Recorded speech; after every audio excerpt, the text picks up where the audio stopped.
welcome to my YouTube channel Economically Yours. Hope everyone is doing great.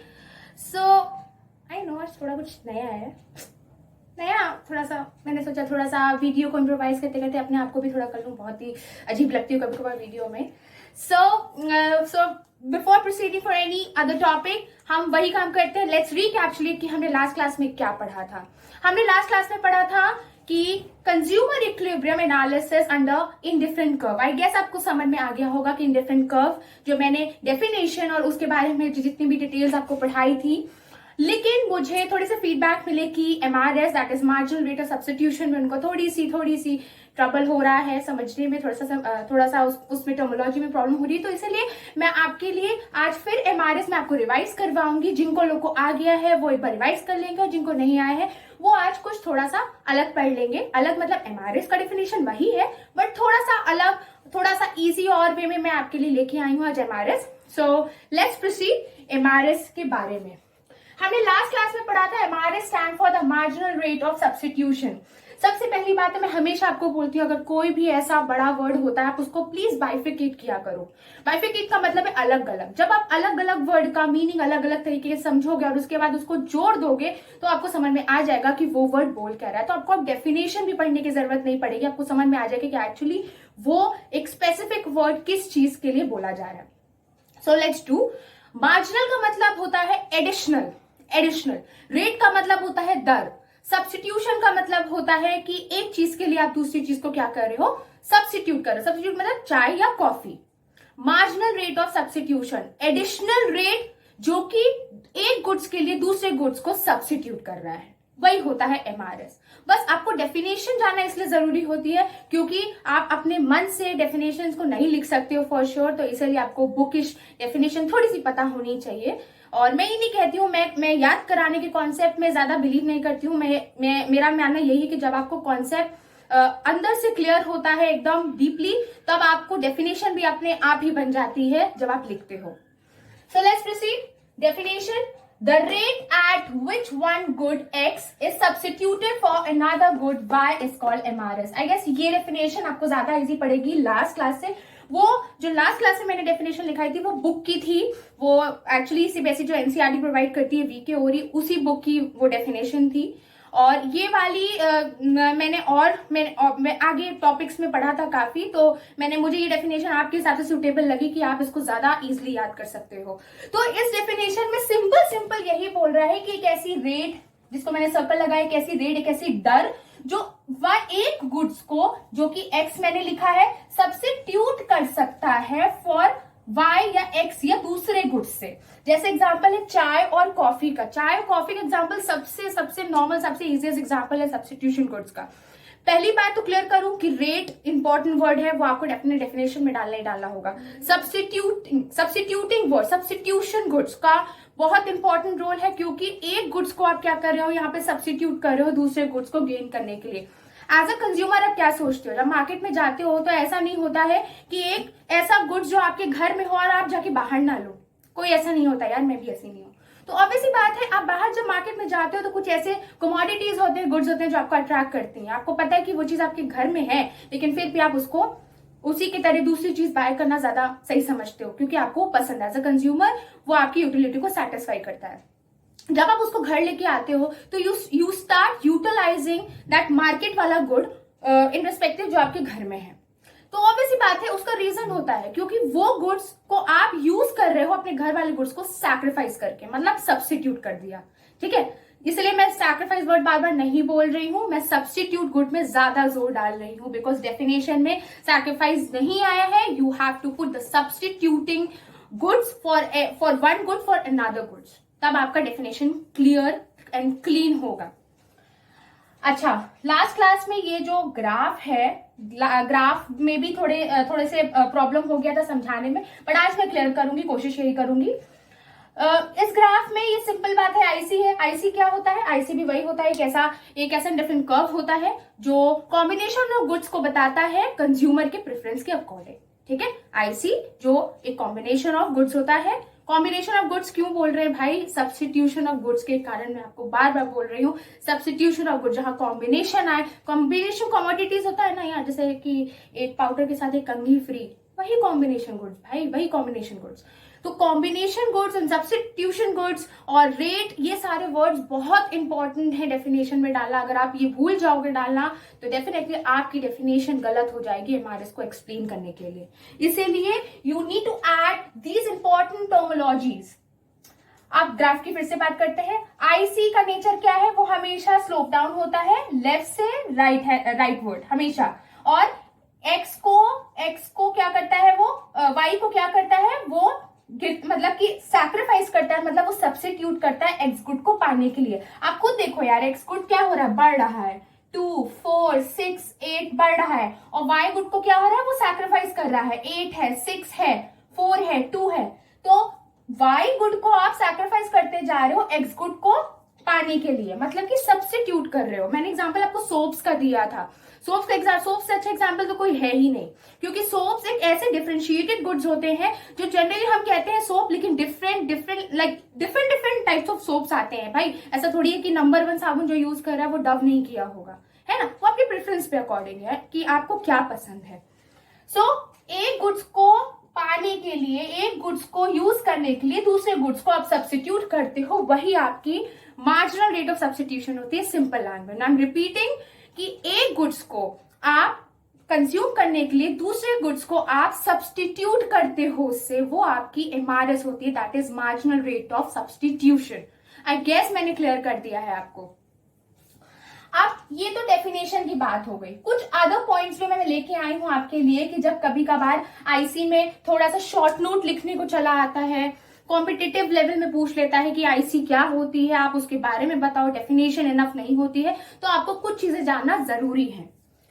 ये slope होता है IC का, obvious सी बात है स्लोप होता है आईसी का। मैंने उस दिन भी बताया, कभी कभार वन वर्ड में ये पूछ लेता है कि जो आईसी का स्लोप होता है वो डिमिनिश क्यों होता है, वो गिरता हुआ क्यों होता है। उसका रीजन होता है एमआरएस, उसका रीजन होता है एमआरएस। मैं बार बार रिपीट कर रही हूँ। और उसका अगर कभी रीजन पूछ ले कि एमआरएस क्यों गिरता हुआ होता है, इसलिए क्योंकि आप एक गुड्स को सब्स्टिट्यूट करते हो दूसरी गुड्स के लिए, इसीलिए उसको एमआरएस कहते हैं ऑफ आईसी। इसीलिए आईसी आपका स्लोप डाउनवर्ड होता है। सेकेंड पॉइंट है फॉर्म्ड बाय सब्स्टिट्यूटिंग। बार बार देखिए ये वर्ड आ रहा है, substituting a good, one good for other. This is possible only when consumer moves. ये बहुत इंपॉर्टेंट चीज है, मैंने अपने पीपीसी वाले वीडियो में आपको क्लियर किया था। मूवमेंट एंड शिफ्टिंग बहुत इंपॉर्टेंट है आपको जानना। रोटेशन, मूवमेंट, शिफ्टिंग, रोटेशन और मूवमेंट में बहुत माइल्ड सा डिफरेंस होता है। वो आप मेरे पीपीसी के प्रीवियस वीडियोस में देख लीजिएगा। अगर आपको कोई प्रॉब्लम होगी कि तभी आपको नहीं समझ में आ रहा, please let me know so that I can make a more different videos, ताकि ये सारे कॉन्सेप्ट आपको एकदम क्लियर हो जाए। डेफिनेशन में जब ये वर्ड आए तो आपको समझ एकदम स्ट्रक हो जाए कि हाँ ये इसलिए यहाँ पे ये बोल रहा है। तो यहाँ पे मूवमेंट पता है क्यों बोला है, क्योंकि देख रहे होंगे ये अगर ए कॉम्बिनेशन है, अगर बी कॉम्बिनेशन है, सी है, डी है, तो ये शिफ्टिंग नहीं हुई। हम लोग कहते हैं ना यार जरा शिफ्ट हो जाओ, ये वो वाला शिफ्ट नहीं है यहाँ पे यार। यहाँ पे मूवमेंट की बात हो रही है। जब हम कहते हैं, सपोज एग्जाम्पल देती हूँ, जैसे आप स्कूल में बैठे रहते हो, जब एक रो में रहते हो ना, एक रो में, तो आप कहते हो ना यार जरा शिफ्ट हो जाए, मुझे जगह नहीं मिल रही। वो शिफ्ट नहीं होता है, वो एक्चुअली मूवमेंट होता है, क्योंकि आप एक ही सीट पे बैठे हो 4 लोग और आप कह रहे हो शिफ्ट हो जाओ। वो शिफ्ट नहीं होता है, वो मूवमेंट होता है। जस्ट लाइक हियर कि यहाँ पे एक आईसी है, सिर्फ एक आईसी है, IC 1, यहाँ पे एक आईसी है और कॉम्बिनेशन ए पे आप सपोज कंजम्पशन कर रहे हो, शायद यहाँ पे वाई गुड्स का ज्यादा कर रहे हो, एक्स गुड्स का कम कर रहे हो, बी पे भी कर सकते हो, सी पे भी कर सकते हो, डी पे, लेकिन एक ही आईसी तो है भाई ना। जब एक आईसी की सिर्फ बात हो रही है, only one curve of IC shows the movement of your goods या movement of the combination of the goods, जो आप एक गुड्स को सब्स्टिट्यूट कर रहे हो दूसरे गुड्स से, इसीलिए मूवमेंट बोला जाता है। अगर ये शिफ्टिंग होता, अगर यहाँ पे वर्ड शिफ्टिंग होता, या कभी आपको मिल गया कि शिफ्टिंग ऑफ आईसी को अगर दिखाना है आपको, तो याद रखिएगा कि ये कुछ इस तरह से होगा। आई गेस आपको दिख रहा होगा, shifting of IC, IC 1, IC 2, IC 3, एक आईसी पे, दूसरे आईसी पे, तीसरे आईसी पे, ये शिफ्टिंग होता है। ये सारे कॉन्सेप्ट्स को क्लियर करना बहुत जरूरी है, क्योंकि डेफिनेशन अभी जब इकोनॉमिक्स आप खोलोगे ना, तो मूवमेंट, शिफ्टिंग, रोटेशन, कुछ ऐसे टर्म्स होते हैं, हमको लगता है बहुत इजी है, लेकिन जब हम इसको इनकॉर्पोरेट करते हैं डेफिनेशन में ना, तो भाई जान निकल जाती है। इसलिए you need to clear this concepts. Okay, so come to the point. Consumer moves on the same IC from one point of combination to another. मुझे पता है आप सोच रहे होंगे मैं पागल हूं, मैं वही चीज यहाँ पे भी लिखवाया यहीं पे बता रही हूँ, अदर पॉइंट बता रही हूँ. एक्चुअली नहीं यार, मैं पागल नहीं हूँ.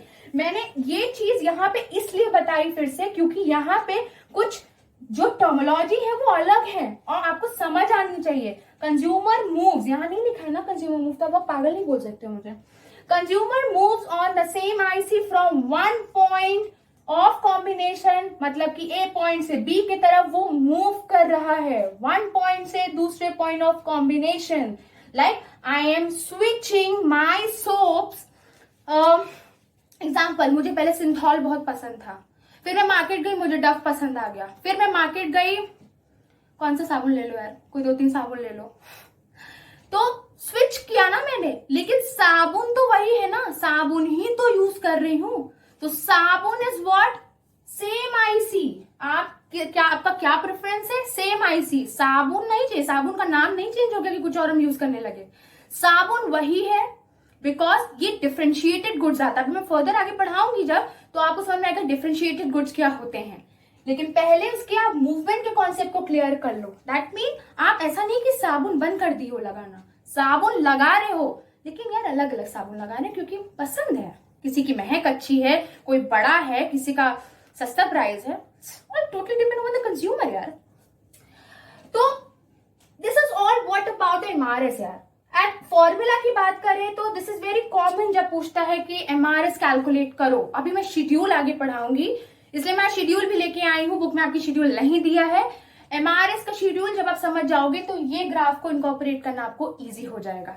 लेट्स पहले हम ये देख लेते हैं कि एमआरएस का क्या फॉर्मूला है, वरना आप मुझे कोसोगे कि बोलोगे कि शेड्यूल तो पढ़ा दिया, फॉर्मूला तो बताया नहीं. MRS of an x and y good. जब हम एमआरएस के साथ एक्स और वाई लगा देते हैं छोटा छोटा नीचे, तो इसको बोला जाता है MRS of x and y good. अब क्यों बोला जा रहा है x and y good? Substitute goods की वजह से भाई. सब्स्टिट्यूट गुड्स हमने वर्ड डेफिनेशन में पढ़ लिया है, तो एक यहाँ से एक्स नहीं लिख सकते हो कि एमआरएस ऑफ एन एक्स छोड़ दो, MRS of an x of a y, क्योंकि आप एक गुड्स को कंज्यूम करने के लिए दूसरे गुड्स को क्या कर रहे हो, सब्स्टिट्यूट कर रहे हो उससे, है ना. तो इसीलिए you have to put both commodities जब आप एमआरएस को लिखो. दीज आर थिंग्स की जो बहुत छोटी छोटी चीज है, लेकिन जब आप किसी को पढ़ाओगे या किसी को बताओगे या आप अपने एग्जाम में लिखोगे, तो दिस शोज कि आपके कॉन्सेप्ट कितने क्लियर हैं. MRS is equals to minus, ये माइनस का साइन दिख रहा होगा ना, minus change in y by change in x. अभी जब मैं आगे शेड्यूल पढ़ाऊंगी तो ये माइनस क्राइटेरिया जो आपको क्लियर हो जाएगा कि माइनस फॉर्मूला में क्यों लगा है. आई गेस आपको एमआरएस समझ में आ गया होगा कि एमआरएस क्या होता है, उसकी डेफिनेशन क्या है, अदर कॉन्सेप्ट्स या अदर पॉइंट सॉरी उसके क्या है. So let's proceed towards the schedule of MRS. तो अब हम पढ़ते हैं शेड्यूल किसका, एमआरएस का.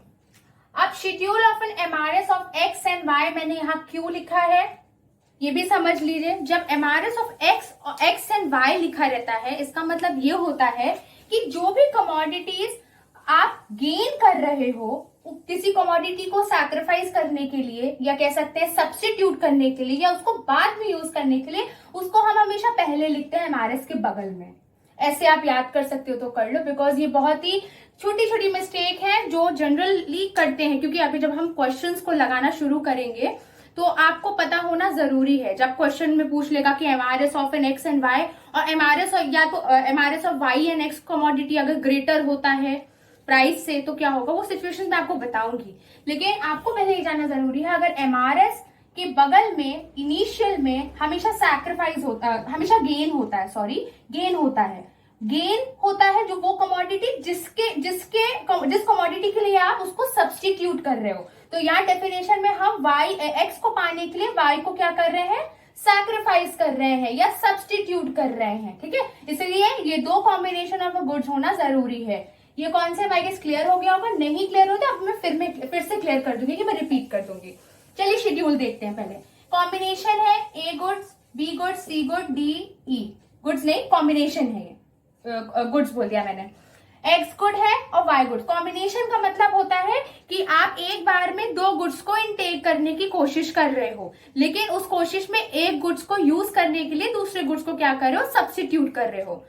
चाय की पत्ती नहीं आपके घर में तो आप क्या करते हो यार, ऑब्वियसली पता है कॉफी पीते हो, कोल्ड कॉफी पिया करो, कोल्ड कॉफी पीते हो ना, तो यू आर सब्स्टिट्यूटिंग चाय की पत्ती या चाय विद ड्रिंकिंग कॉफी, सिंपल। तो यहाँ पे आप सैक्रिफाइस या आप सैक्रिफाइस या सब्स्टिट्यूट क्या कर रहे हो, चाय को। आप कहोगे कि कल चाय पत्ती लाऊंगा या लाऊंगी तो कल मैं चाय पीऊंगी, आज मैं कॉफी पी ले रही हूँ, तो आप अभी इंटेक क्या कर रही हो, कॉफी। तो कॉफी जस्ट लाइक यहाँ पे एक्स और चाय क्या हो रहा है, वाई। ऐसे समझ लो यार, समझने की बात है, कॉन्सेप्ट क्लियर करने की बात है। अगर एक बार क्लियर हो गई तो आप कोई भी ब्रह्मांड का कोई भी एग्जांपल देके आप आराम से समझ सकते हो। तो फिर से ये कॉम्बिनेशन है आपके। कॉम्बिनेशन का मतलब दो गुड्स का कॉम्बिनेशन, एक्स और वाई दोनों का। लिख दे रही हूँ आपको समझ में आने के लिए। A goods, A combination, B combination, C D E, यहाँ 5 कॉम्बिनेशन है कि एक कंज्यूमर जो है वो दो गुड्स को कॉम्बाइन करके कंज्यूम करने की कोशिश कर रहा है। एक्स गुड को उसने कंज्यूम करना शुरू किया तो पहले ए कॉम्बिनेशन में उसने 1 कॉम्बिनेशन ऑफ यूटिलिटी को किया, कंज्यूम किया, 2 कॉम्बिनेशन ऑफ यूटिलिटी को कंज्यूम किया, 3, फिर 4, फिर 5। आप एक चीज नोटिस कर रहे होगे ग्राफ में, आप जब ग्राफ को एनालिसिस करना शुरू किया करो ना, तो मैं आपको एक ट्रिक बताती हूँ कि आप ग्राफ को जब देखा करो कि न्यूमेरिकल पॉइंट पे दे रहा है, तो आप पहले उसके नंबर्स को एनालिसिस किया करो इंक्रीजिंग डिक्रीजिंग ऑर्डर में। तो आप x को देख रहे होगे कि x यहाँ क्या हो रहा है, इंक्रीज हो रहा है, 1 है, 2 है, 3 है, 4 है, 5 है, तो यहाँ x गुड क्या हो रहा है, बढ़ रहा है। तो आपको एक ये हाइपोथेटिकल चीज क्लियर हो गई तुरंत यहाँ पे कि यार यहाँ पे जो कंज्यूमर एक है, जो कॉम्बिनेशन ऑफ गुड्स को कंज्यूम कर रहा है, जो एक गुड्स को दूसरे गुड्स से सब्स्टिट्यूट कर रहा है, वो जो एक्स कमोडिटी है, जो भी है एक्स आपका जो भी है, वो एक्स कमोडिटी को क्या कर रहा है, कंज्यूम कर रहा है इंक्रीजिंग ऑर्डर में। इंक्रीजिंग ऑर्डर में तो कर रहा है। और वाई गुड्स को जब एनालिसिस करो तो पहले कॉम्बिनेशन में 15 कर रहा है, सेकेंड में 8, तीसरे में 5, 3, 2, तो आप इससे तो पता चल रहा होगा तो ये डिक्रीजिंग ऑर्डर में है। तो भाई इतना तो समझ में आ ही गया होगा ना कि जब एक्स को बढ़ा रहा है, वाई को कम कर रहा है, तो आपकी डेफिनेशन तो यहाँ पे क्लियर हो गई ना कि हमारे से वो रेट होती है, वो स्लोप होता है इसी का, जब एक गुड्स ऑफ कॉम्बिनेशन को यूज करने के लिए दूसरे गुड्स ऑफ कॉम्बिनेशन को आप सब्स्टिट्यूट करते हो। ठीक है, that means you are sacrificing more unit of y to gain x unit. This is what call MRS, that is marginal rate of substitution. देखिए आपको डेफिनेशन मिल गई आराम से, आपको याद करने की भी जरूरत नहीं पड़ी। इसीलिए ग्राफ जब भी आप शुरू किया करो देखना, तो एक बार एनालिसिस कर लिया करो इंक्रीजिंग डिक्रीजिंग ऑर्डर में, तो आपको समझ में आ जाएगा। So let's pursue. अब हमको क्या निकालना है, यहाँ पे MRS निकालना है। मैंने लास्ट अभी बताया कि MRS का वो फॉर्मूला बताया, change in y by change in x minus change in y by change in x, और यहाँ लगा दिया मैंने minus change in y by change in x। और माइनस क्यों लग रहा है अभी मैं बता रही हूँ आपको। अब चेंज इन x निकालना है। मैंने आपको अपॉर्चुनिटी कॉस्ट में जब मार्जिनल अपॉर्चुनिटी कॉस्ट को जब कैलकुलेट करना बताया था, तो हमें यही बोला था मैंने, जब एडिशनल को हम कैलकुलेट करते हैं तो डेफिनेटली हम अपने नीचे की यूनिट से प्रीवियस यूनिट को माइनस करते हैं। ठीक है, यहाँ पे क्या किया है, चेंज इन एक्स को हमने क्या किया है, ये 2 माइनस 1। पहला यूनिट एडिशनल का हमेशा निल रहता है, क्योंकि ऑब्वियसली बात है 1 के ऊपर कोई भी यहाँ पे फिगर नहीं है, तो यहाँ पे निल है। और फिर 2 माइनस 1, 1, 3 माइनस 2, 1, 4 माइनस 3, 1, 5 माइनस 4, 1, 1, 1, 1, 1। तो x को वो कंज्यूमर हर कॉम्बिनेशन में 1, 1, 1, 1 की चेंज ऑफ यूनिट से यूटिलाइज कर रहा है। दैट मीन x का कंजम्पशन उसका एकदम क्या है, कांस्टेंट है, कंसिस्टेंसी है उसके x of combination of goods को यूटिलाइज करने में। अब y को हम वैसे ही निकाल लेंगे। अब वाई गुड्स यहाँ पे है। अब देखो पहला वाला फिगर हमेशा चेंज में निल होता है, या आंख मूंद के भी लगा देना, ये हमेशा यही होता है। पहले हमेशा जो बच्चे होते हैं ना, इसमें यहाँ पे गड़बड़ कर देते हैं, कहते हैं कि पहले वाले में वो कैलकुलेट कर देते, तो पूरी नीचे की आपकी जब पहले की वैल्यू गड़बड़ हो जाएगी ना, तो नीचे की वैल्यू ऑटोमेटिकली गड़बड़ हो जाएगी। तो जहां पे भी आप चेंज ढूंढ रहे हो इकोनॉमिक्स में, कोई भी टॉपिक में, अभी आगे भी टॉपिक्स होंगे चेंज में मार्जिनल से रिलेटेड, तो उसमें पहला जो न्यूमेरिकल बॉक्स होता है प्लीज शेड्यूल में उसको आप निल कर दिया करो, वो 0 भी नहीं होगा, वो निल हो जाएगा। ऐसे आप चेंज इन वाई को ढूंढते हैं, चेंज इन वाई, अब आपका क्या होगा 8 माइनस 15। ऑब्वियसली यार 8 छोटा नंबर है 15 से, तो 8 माइनस 15 तो क्या होगा माइनस होगा। ये तो बेसिक मैथ्स है। 8 minus 15 is equal to -7। 5 minus 8, 5 is also shorter than 8, तो 5 माइनस 8 -3, 3 माइनस 5 -2, 2 माइनस 3 -1। तो एक चीज तो आपको इससे पता चल गई कि x जो हो रहा है कंज्यूमर कंसिस्टेंसी में यूटिलाइज कर रहा है, किसको सब्स्टिट्यूट कर रहा है, y को सब्स्टिट्यूट कर रहा है x से, क्योंकि y उसका क्या हो रहा है, कंजम्पशन गिरता जा रहा है, डिमिनिश होता जा रहा है, उसकी मार्जिनल यूटिलिटी क्या हो रही है, डिमिनिश हो रहा है। तो उससे एक चीज और आपको एडिशनली पता चलती है कि आईसी में भी डिमिनिशिंग मार्जिनल यूटिलिटी का लॉ लगता है। जैसे एडिशनल नो, आप अपने एडिशनल पॉइंट में आप उसको ऐड कर सकते हो कि दो कॉम्बिनेशन ऑफ द गुड्स भले ही है यहाँ पे मार्जिन वो मार्शल के लॉ के कंपेयर में, क्योंकि मार्शल ने एक गुड्स के बारे में बताया था, इसलिए उनकी जो थ्योरी थी वो ड्रॉबैक में चेंज हो गई, एक तरह से उनका फॉल आउट हो गया, इसलिए ये डिफरेंट कर्व एनालिसिस आ गया। लेकिन यहाँ पे भी जो आईसी है इसमें भी law of diminishing marginal utility लग रही है कि एक गुड्स को आप सैक्रिफाइस कर रहे हो दूसरे गुड्स को गेन करने के लिए। डेफिनेटली वाई गुड्स का जो कंजम्पशन है कंज्यूमर का क्या हो रहा है, गिरता जा रहा है, और एक्स का देखो एकदम कांस्टेंट है। वही एमआरएस निकालेंगे। एमआरएस क्या होता है, change in y by change in x minus change in y by change in x. पहला वाला मैंने बताया कि नील होता है क्योंकि ऊपर वाले का कोई वो नहीं है यहाँ पे, तो आप कैसे करेंगे, माइनस चेंज इन वाई है, तो मैं आपको एक यहां करके दिखा देती हूं। ये -7 कैसे आया है, ये यहां पे करके दिखा देती हूँ। Change in y, change in y हमारा पहला आया है -7 बाय -7 बाय एक्स कितना है हमारा 1 और हमारे फॉर्मूले में ऑलरेडी माइनस लगा है, माइनस माइनस कैंसिल, नहीं सॉरी गलत हो गया, हाँ, तो 7 डिवाइडेड बाय 1 -7 ही तो आएगा भाई, डिवाइड करोगे नीचे 1 से तो 7 ही आएगा ना। एकदम सेम उसी तरह फिर से change in y by change in x करते जाओगे तो आपका ये एमआरएस भी आ जाएगा। -3 divided by 1 -3, -2 divided by 1 -2, -1 divided by 1 -1। I guess मैंने क्लियर कर दिया है एमआरएस से, सॉरी मैंने थोड़ा सा यहाँ गलत कंफ्यूज हो गई थी, बट एमआरएस आपको क्लियर हो जाना चाहिए, बहुत बेसिक सा मैथ्स है ये, ठीक है। तो ये शेड्यूल था पूरा। अब यही शेड्यूल को जब आप ग्राफ में बताओगे तो ये कुछ इस तरीके से होगा, इस तरीके से होगा। ये कॉम्बिनेशन आपने प्लॉट कर दिए, ये आईसी का कर्व है आपका। अब जब आप प्लॉट करने जाओगे तो मैंने आपके लिए यहां भी ये फिगर्स लिखा है, ये फिगर्स जब आप प्लॉट करोगे तो x1, x2, x3, x4, x5, यहाँ पे x कॉम्बिनेशन लिया है, यहाँ पे y कॉम्बिनेशन लिया है। अब x1 माइनस x2 1 होता है, देखो लिखा है मैंने 1 change in, x2 minus x3 1, x3 minus x4 1, x4 minus x5 1, 1 1 1, यही 1 1 1। सिंपल, दैट मीन आपका x गुड क्या हो रहा है, यहाँ पे इंक्रीज हो रहा है, ये आपको एरो दिख रहा होगा बढ़ता हुआ, ठीक है। और y गुड्स क्या हो रहा है, y15, y8, y5, y3, y2, तो ये कम हो रहा है।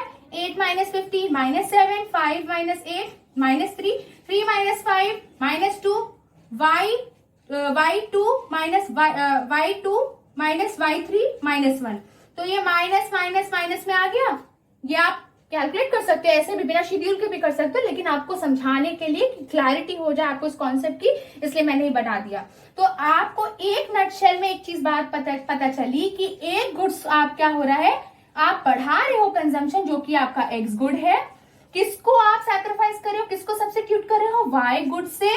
तो ऑब्वियस ही बात है, minus plus into minus is equal to minus. तो हेंस प्रूव कि हमारा जो ग्राफ नेगेटिव क्यों होता है कि एक गुड्स को आप क्या कर रहे हो, कंज्यूम कर रहे हो दूसरे गुड्स को सब्स्टिट्यूट या सैक्रिफाइस करके, तो वाई गुड्स हो गया तो माइनस। तो ये प्रूव हो गया कि एमआरएस जो होता है वो माइनस में क्यों होता है, इसलिए मैंने आपको यहां नहीं बताया कि ग्राफ से ज्यादा अच्छे से समझ में आएगा कि माइनस में क्यों हो रहा है। कभी कभार क्वेश्चन पूछ लेता है, कभी कभार वाइवा में पूछ लेता है कि बताइए कि एमआरएस क्यों नेगेटिव होता है जब हम उसको उसके फॉर्मूले में इनकॉर्पोरेट करते हैं। तो इसलिए होता है कि हम एक गुड्स को कंज्यूम करते हैं दूसरे गुड को सब्स्टिट्यूट करके, तो डेफिनेटली एक गुड्स का कंजम्पशन आप कम करते हो जो कि नेगेटिव में होता है, और एक गुड्स का कंजम्पशन आप बढ़ाते हो जो कि पॉजिटिव में होता है। तो मैथमेटिकल इक्वेशन यही कहती है भाई बेसिकली कि plus into minus is equal to minus, इसलिए हमारा ग्राफ नेगेटिव है, तो इसीलिए आपका आईसी नेगेटिव होता है। तो hence prove that MRS of an x and y goods,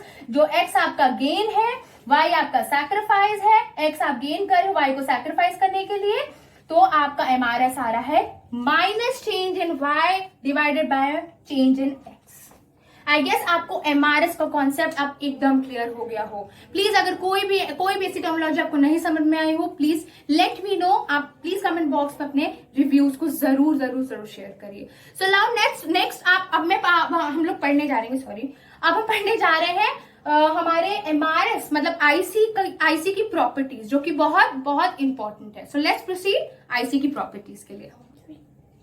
तो अब हम आते हैं आईसी के सबसे इंपॉर्टेंट पार्ट में। मैंने एमआरएस आईसी के बाद इसलिए पढ़ाया क्योंकि स्लोप ऑफ आईसी हमेशा एमआरएस होता है। आई नो प्रॉपर्टीज मुझे उसके बाद पढ़ानी चाहिए जैसे मैंने आईसी पढ़ाया है, लेकिन एमआरएस का जाना आपका पहला इसलिए इंपॉर्टेंट है क्योंकि slope of IC is the part of IC, और आईसी का ही वो एक पार्ट है। तब हम प्रॉपर्टीज पे आगे बढ़ते हैं। तो अब मैं पढ़ाऊंगी आपको प्रॉपर्टीज को चाहे आ जाए कैरेक्टरिस्टिक्स आ जाए या फीचर्स आ जाए, that mean the same. Properties जानना आपको आईसी का या किसी भी ऐसे टॉपिक का इसलिए इंपॉर्टेंट होता है क्योंकि फर्दर जब आप किसी और चीज में उसको इनकॉर्पोरेट करेंगे, फर्दर आगे और एक थ्योरी दूसरी थ्योरी से जब मैच होती है, डिफरेंट इकोनॉमिक्स जो हैं आईसी का बहुत थ्योरीज में अपना उसको इनकॉर्पोरेट किए हैं, बताए हैं ग्राफ से, तो आपको पता होना चाहिए कि आईसी किस किस नेचर पे वर्क करता है। इसीलिए प्रॉपर्टीज, कैरेक्टरिस्टिक्स या फीचर्स जानना बहुत जरूरी है।